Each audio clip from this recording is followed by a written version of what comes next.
मी कुठून आलो याचा गोंगाट करत नाही, पण हो, मी एक शेतकरी कुटुंबातला मुलगा आहे जो कम्फर्ट झोनमध्ये नाही तर कष्टात वाढलेला आणि आत्ता माझ्या फॅमिलीचा आधारस्तंभ आहे. आणि हे माझ्यासाठी कारण नाही तर ही माझी जबाबदारी आहे. म्हणजे मला असं म्हणायचं आहे की बॉडी बिल्डिंग करत असताना बॉडी बिल्डिंग ही माझी हॉबी नाही तर तो माझा धर्म आहे.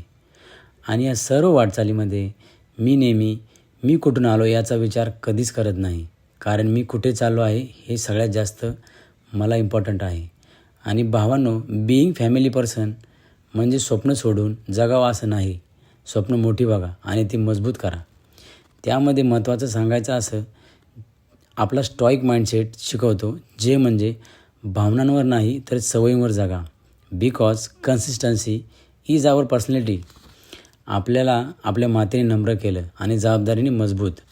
आणि बॉडी बिल्डिंगने मला स्वतःवर विश्वास ठेवायला शिकवलं. त्यामध्ये मी फेमस तर नाही पण कमिटेड जरूर आहे. आणि तुम्हाला सर्वांना तर माहीतच आहे आपली पार्श्वभूमी, ती म्हणजे farmers blood warriors mindset. That's it भावांनो.